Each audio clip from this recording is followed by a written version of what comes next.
Imagine waking up tomorrow morning, getting out of bed, and finding out that the entire economic system you've known your whole life is, well, simply gone. Right, just completely evaporated. Exactly. Not just a recession. I mean, gone. Your job doesn't exist anymore because the factory you work for just lost its only customer. The money in your bank account is suddenly worthless because inflation is doubling prices every few days. Oh, wow. Yeah. The borders of your country have been completely redrawn overnight, and the government that used to guarantee your housing, your food, and your health care has effectively evaporated. How does a society actually survive that? It's the ultimate stress test of human adaptability. We look at modern economics through this lens of, incremental changes, a quarter point interest rate hike here, maybe a slight tariff adjustment there. Right. But what you're describing is a complete ground-up structural transformation. You are building the airplane while you are already in free fall. Yeah, that's such a good way to put it. Welcome to the deep dive. Today, we are looking at one of the most extreme economic survival stories on the planet. We've got our hands on a massive, comprehensive empirical study. It's titled Comprehensive Empirical Study on the Cross-Dimensional Development of the Kyrgyz Republic, 1990 to 2023. Quite the title. It really is. The subtitle notes it's a comprehensive analysis based on macroeconomics, social livelihoods, governance, and environmental realities. And the best part is, all this data comes directly from the World Bank and international statistical agencies. Yeah, which makes this particular data set so compelling. It forces us to rethink what resilience actually means. This isn't just a historical retrospective of a post-Soviet state. It's a real-time laboratory for how complex systems, whether a national economy, a massive corporation, or even, your own career, adapt when the foundational rules are rewritten without warning. That is exactly why this matters to you listening right now. Whether you are navigating a career change, leading a company through a pivot, or just trying to understand global economics, the story of the Kyrgyz Republic is a masterclass in how systems survive extreme shocks and reinvent themselves. Okay, let's unpack this. Let's do it. So let's start with the trauma. To understand where this country is today, hovering around a gross domestic product of, $1,900 per capita in 2023, we have to understand the absolute devastation of the 1990s. Right. Looking at page 3 of the report, the data from the early 90s shows an economic contraction that is, it's hard to even wrap your head around. There's this massive red downward arrow marking the 1990s on the chart. It's a sheer cliff face. To really grasp the magnitude of that cliff, we need to strip away the macroeconomic jargon for a second. We have to look at the physical reality of a centrally planned command economy. Okay, lay it out for us. Well, for decades, the Kyrgyz Republic was a highly integrated cog in the massive machine of the Soviet Union. Supply chains weren't driven by market demand. They were dictated by central planners in Moscow. So no open market at all. None. You might have a factory in Bishkek that literally only produced the left door handle for a specific model of tractor. And that tractor was assembled 1,000 miles away in Belarus, using steel mined in Ukraine. Oh, I see. So there was no local market for those door handles. The factory only existed to serve a supply chain that crossed borders that didn't technically exist yet. Exactly. And that system was propped up by massive continuous subsidies. Energy was artificially cheap. Basic foodstuffs were price controlled. And then the Soviet Union collapses. The borders go up. New independent nations form. And the tractor plant in Belarus just stops ordering door handles. Right. The subsidies disappear. The central bank in Moscow stops backing the currency. The entire economic ecosystem just freezes. Which perfectly explains the sheer violence of that economic contraction we see with the red arrow. The gross domestic product didn't just dip, it cratered. Yeah, factories physically couldn't get parts. They had no one to sell to, and even if they did, the currency situation was entirely upended. So what happens to the people? If the state was the ultimate safety net, providing everything from your job to your subsidized rent, and the state goes broke, what stops the society from just starving? Necessity forces the creation of a shadow infrastructure. When the formal, top-down economy collapses, the informal, ground-up economy takes over. You see a massive regression to survival tactics. People who were engineers or teachers suddenly revert to subsistence farming on small plots of land. Wow. Engineers becoming farmers just to eat. Exactly. Extended family networks become the new social safety net out of pure necessity. You see hyper-local barter systems emerge. This is the hidden resilience of the 1990s. The formal charts show a country in free fall, but on the ground, human beings were frantically weaving a very fragile, incredibly resilient net out of whatever they had left. Imagine your household income suddenly losing its main source overnight, and you have to rebuild your earning strategy from scratch while inflation is skyrocketing. That's the 1990s for this nation. It's terrifying, honestly. It is. But according to the data, that desperate scrambling eventually finds a floor. Around the mid-2000s, there's a green upward arrow on the chart marking the recovery period. The economic indicators start pointing upward again. Yeah, stabilization finally kicks in. But I'm looking at this metric called gross value added, or GVA, and if you just look at the raw numbers on the bar chart here, it looks like a miracle. It expands from microscopic levels in 1990 to trillions of local currency by 2023. But I struggle to wrap my head around that, going from total collapse to the trillions. That has to be an illusion, right? Is that real wealth being created? It's a mix, but you're right to be skeptical. That explosion into the trillions is heavily, heavily amplified by inflation.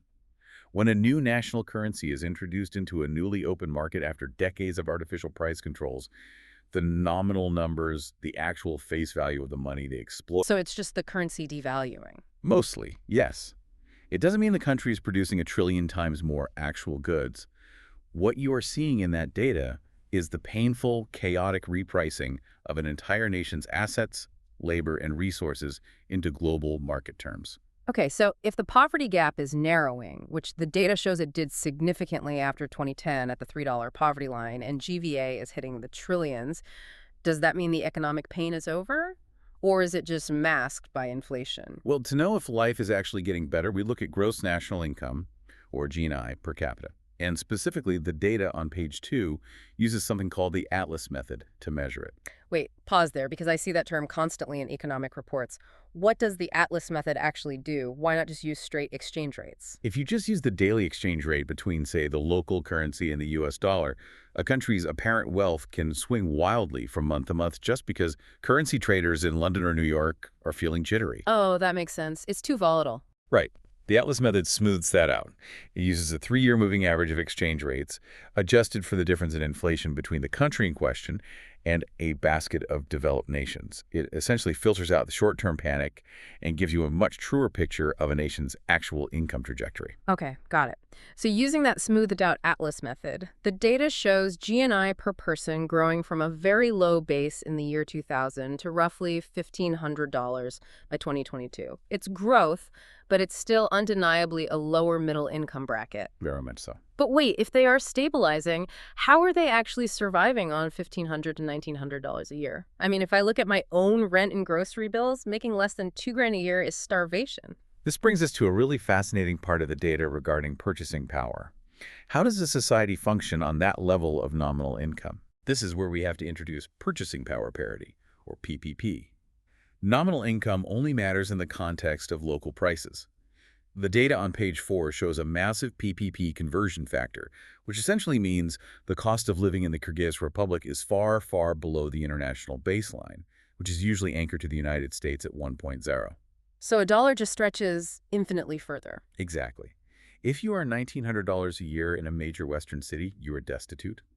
But if you earn $1,900 a year in an economy where housing, basic staples like bread and vegetables, and local services cost a fraction of what they do in the West, you can maintain a functioning, albeit modest, livelihood.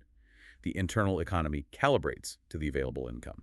But that feels incredibly fragile. And looking at the dual-axis line chart, the data actually spikes post-2020. The numbers show severe exchange rate volatility and massive inflation pressures hitting right around the time global supply chains froze up. Yeah, that spike exposes the core vulnerability of relying on a low cost of living.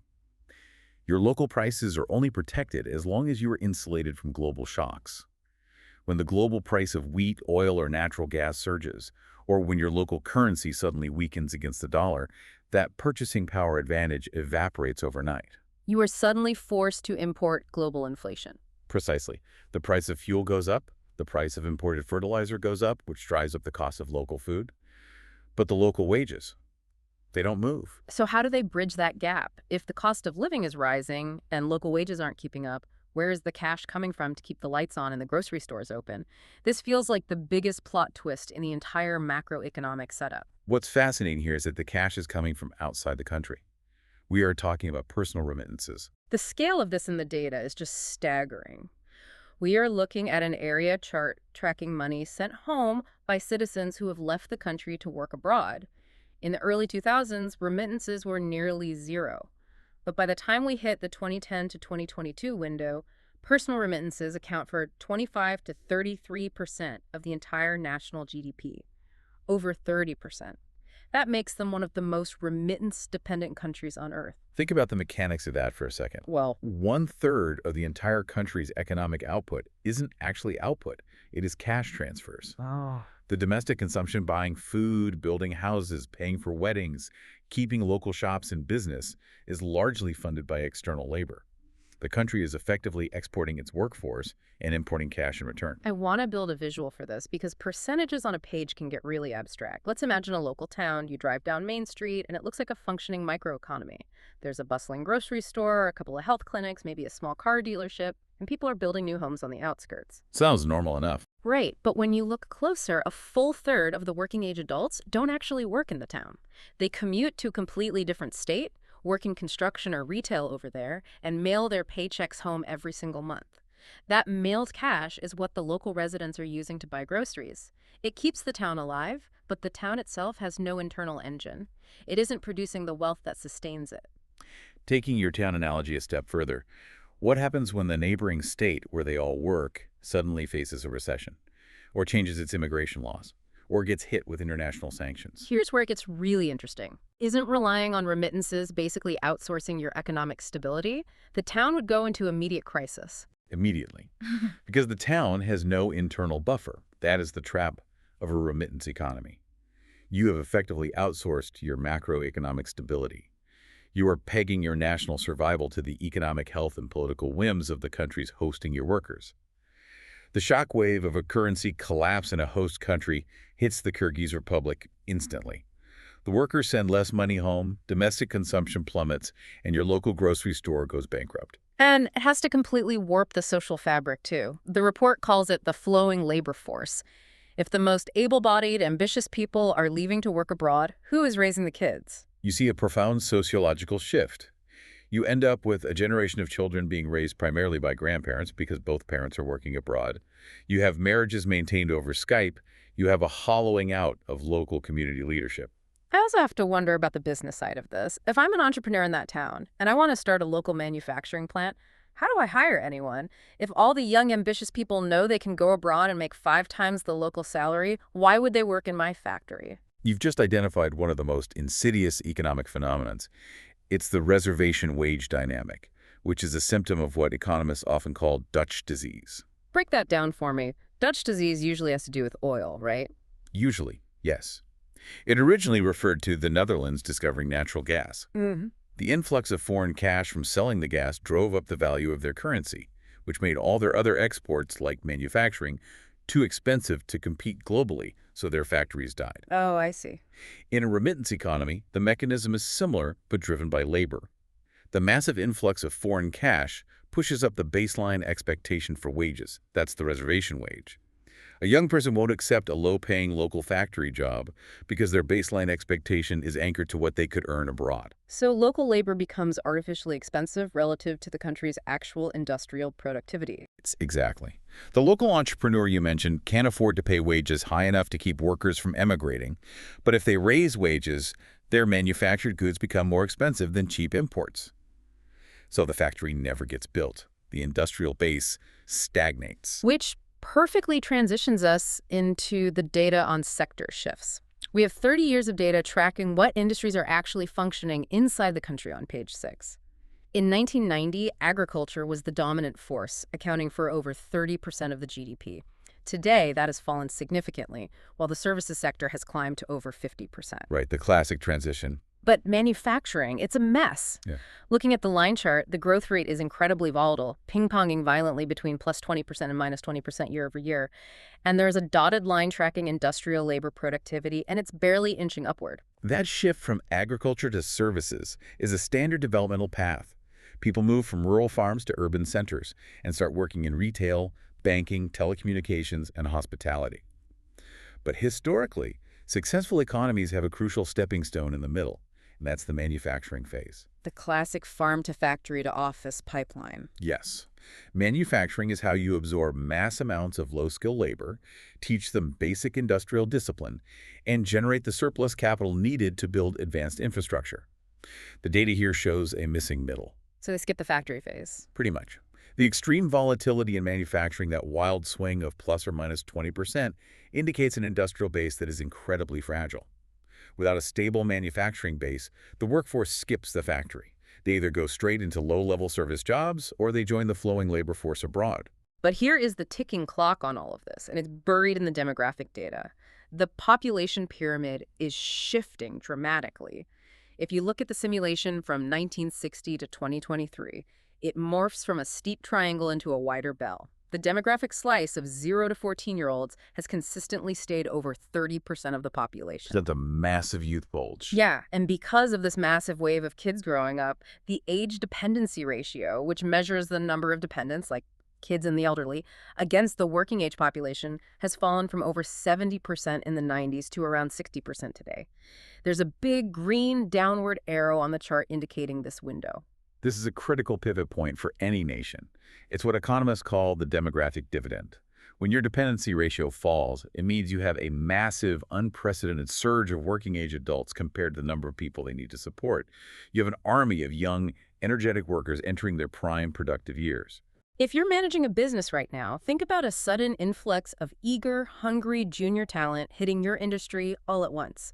It's a massive asset, but only if you have the senior infrastructure, the training pipelines, and the actual roles to deploy them into.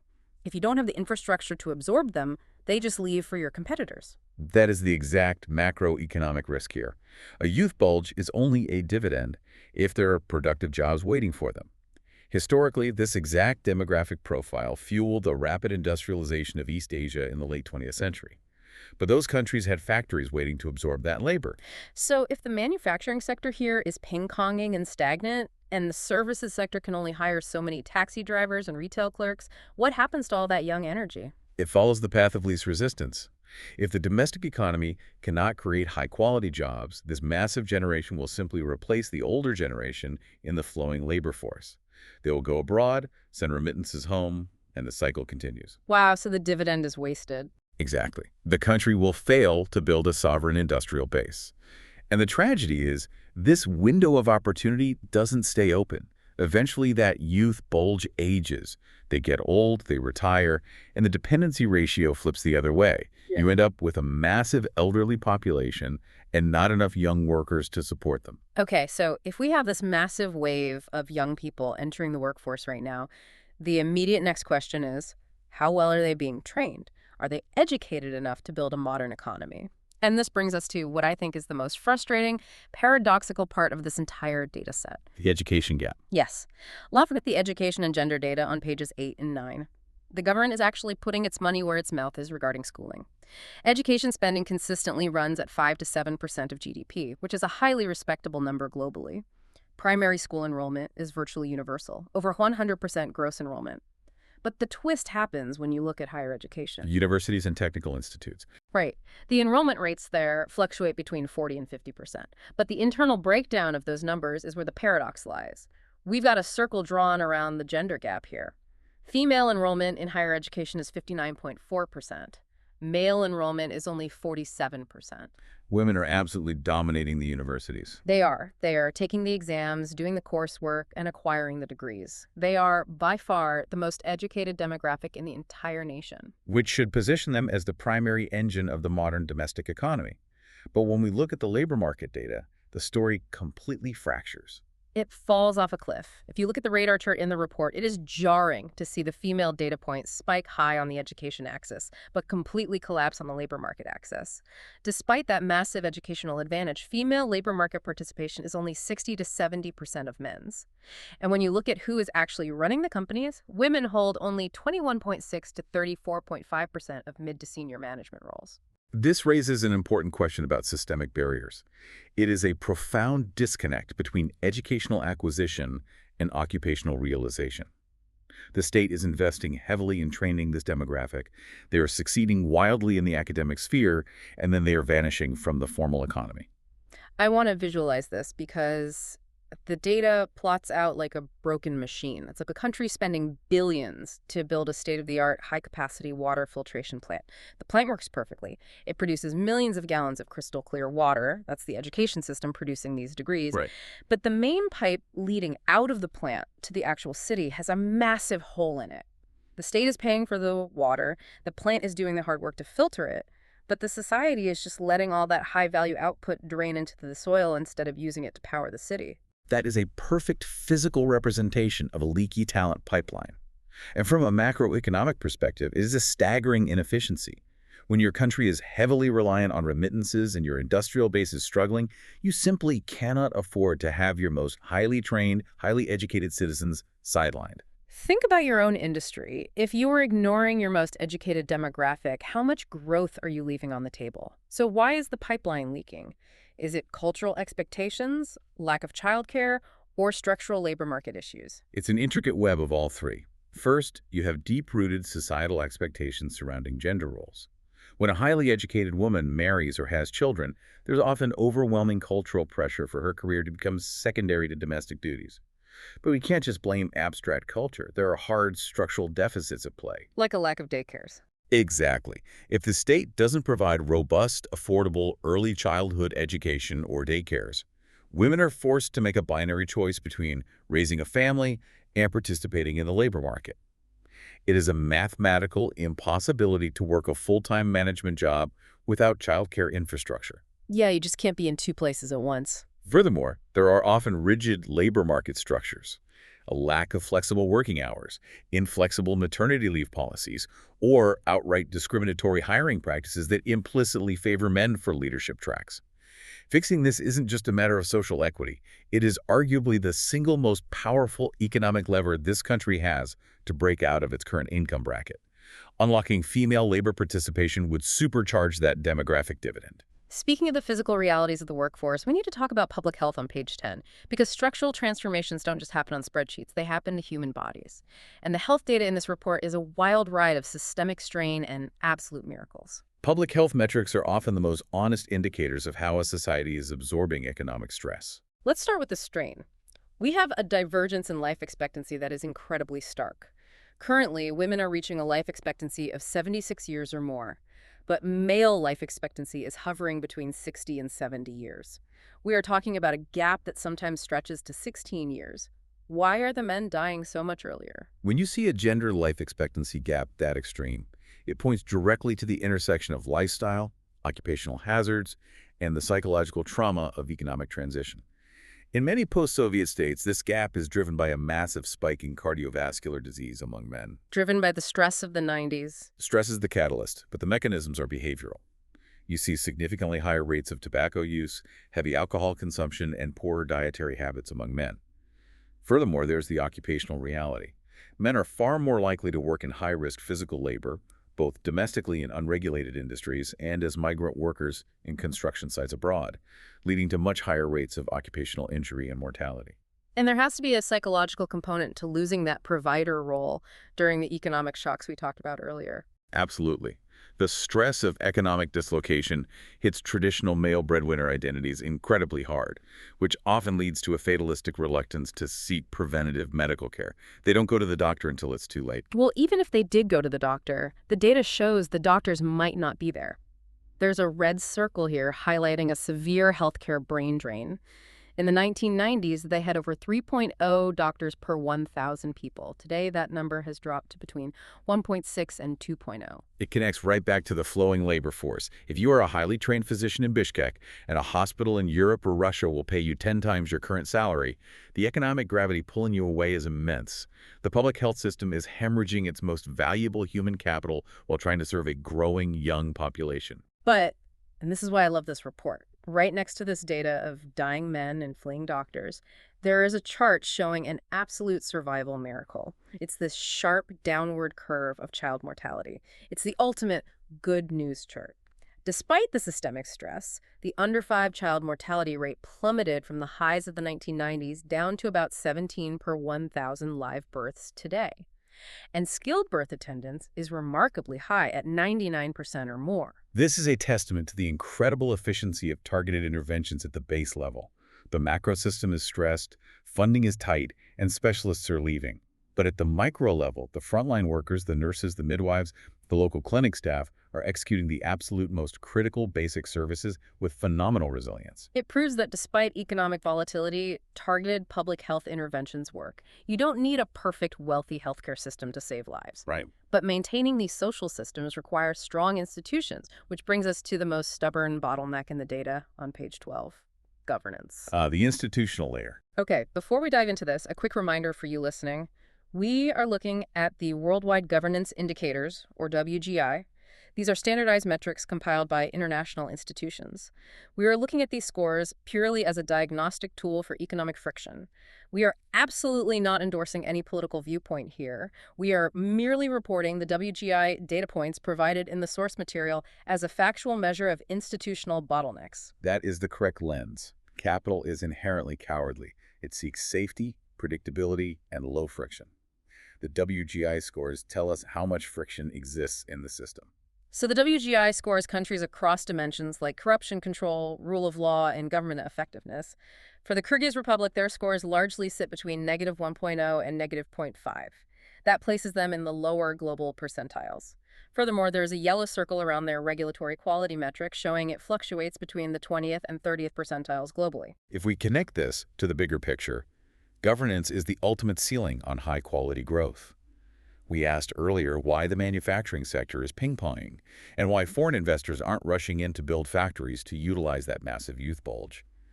This is the answer. Break down the mechanics of that. If I'm a foreign investor, what does a low rule of law score actually mean for my daily operations? It means profound unpredictability. If you are going to sink capital into physical infrastructure like a manufacturing plant or a logistics hub, you need absolute certainty that your contracts will be enforced fairly by a neutral court system. You need to know that regulations won't arbitrarily change overnight depending on who is in office. So high friction. Exactly. When regulatory quality is in the 20th percentile, it signals that everyday business operations will be an uphill battle. It might take months longer to get basic building permits. Your imported machinery might sit in customs indefinitely.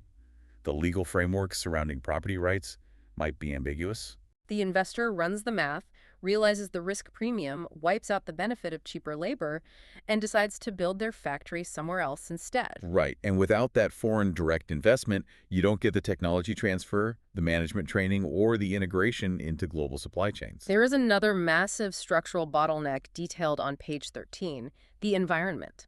The data on greenhouse gas emissions is fascinating. In the 1990s, emissions actually dipped. Yes, the ultimate tragic environmental policy total industrial collapse. When the Soviet-era factories shut down, the smokestacks stopped smoking. But post-2000, as the economy slowly recovers, emissions of methane and CO2 start rising again. However, the report highlights a critical vulnerability in how they power this recovery. Their energy grid is overwhelmingly reliant on hydroelectric power. Almost the entirety of their renewable energy portfolio is hydro, with non-hydro renewables like solar or wind sitting at near zero. And that hydro-reliance is a massive looming threat. Water is highly sensitive to climate volatility. If regional temperatures rise and the glaciers in the mountains that feed those rivers begin to shrink, or if the region experiences prolonged multi-year droughts, the country doesn't just lose agricultural output, it loses its baseline power generation. So what does this all mean? I see a circle here highlighting that energy intensity is dropping, meaning efficiency is improving. But if total emissions are rising, are they just growing the economy the only way they can right now? It's the classic catch-22 of developing economies. They're at a stage where broad-based economic growth inherently requires more energy consumption, until they can finance massive new green infrastructure, which again requires the good governance and foreign investment we just talked about. They are locked into an increasingly risky energy paradigm. Okay, I'm not going to lie, the picture we painted is daunting. We have a remittance dependency trap, a leaky pipeline for educated women, a life expectancy crisis for men, and an invisible ceiling of governance friction. It feels like they're boxed in. It does look grim. But then the report throws a massive curveball in the final section. Let's look at the data on digital acceleration on page 42. The numbers here look like they belong to a different country entirely. Mobile phone penetration is over 120%, meaning there are more active mobile connections than there are actual human beings in the country. That's a huge leap. Internet usage has skyrocketed from near zero around 2010 to massive widespread adoption today. And my absolute favorite data point, the number of secure internet servers. The chart shows a hockey stick growth curve post-2010. It is a sheer vertical climb. That vertical climb is the bedrock of a modern digital economy. Mm. Secure servers mean e-commerce, encrypted communications, secure banking, and the ability to host complex digital services. The report synthesizes all the data we've discussed into 3 policy pillars for the future. Pillar number 1, reduce remittance dependency via manufacturing upgrades, meaning fix the factories so people don't have to leave. Pillar number 2, exploit the demographic dividend by aligning vocational education and balancing gender employment. Fix the leaky pipe and get women into the workforce. And pillar number 3, deepen governance through anti-corruption and rule of law to unblock growth. Lower the friction so capital flows in. Those are the correct, traditional macroeconomic prescriptions. But as we've discussed, they are incredibly difficult generational tasks. But that digital infrastructure, the secure servers and mobile penetration, provides a potential leapfrog moment. Break down the leapfrog concept. How does the internet bypass a physical bottleneck? The Kyrgyz Republic is physically landlocked. Moving physical goods like manufactured parts across borders is expensive and subjects you to the physical friction of poor roads, customs delays, and the geopolitics of your neighbors. But the digital economy is weightless. You don't need a deep water seaport to export software code. Exactly. You don't need paved highways to export graphic design, remote accounting services, or customer support. You just need a reliable internet connection, a secure server, and an educated mind. Wait, let's take that a step further and connect it back to the gender paradox. We talked about the leaky pipeline, how highly educated women are sidelined from the physical labor market due to a lack of childcare. The digital economy could allow them to bypass that physical geography entirely, couldn't it? It is the perfect solution matrix. A highly educated woman in Bishkek who cannot commute to an office can enter the global digital workforce straight from her living room. She can work as a data analyst for a European tech company entirely remotely. It solves multiple structural issues simultaneously. It provides high-paying jobs that keep the talent domestic, reducing remittance dependency. It utilizes the highly educated female demographic that was being wasted, and it completely bypasses the limitations of being a landlocked nation. It represents a society rapidly plugging into the global digital matrix. Exactly, to outmaneuver the physical limitations of its geography and its institution. That is an incredibly powerful note to end the data analysis on. As we wrap up this deep dive, I want to pull the lens back and connect this massive narrative directly to you, the listener. We just spent all this time diagnosing the vital signs of an entire country. But a society, much like a person or a business, can survive catastrophic shocks like the 90s, find temporary lifelines like remittances, but eventually must do the hard internal work to truly thrive. Yeah, temporary fixes eventually become traps. Exactly. So I want to leave you with a specific provocative question to ponder. The data shows us that investing heavily in education without changing the labor culture leads to a leaky pipeline of talent. Look at your own life, your own workplace, or your community. Where are you stockpiling potential, but failing to build the infrastructure to actually use it? That's a great question to reflect on. Thank you so much for joining us on this deep dive. It is an absolute privilege to unpack these complex global narratives with you and find the universal lessons hidden inside the spreadsheets. Remember the shattered economy of the 1990s we started with? It turns out when the system breaks, the society doesn't always fail. Sometimes it just learns to build something entirely new out of the pieces. We'll catch you next time.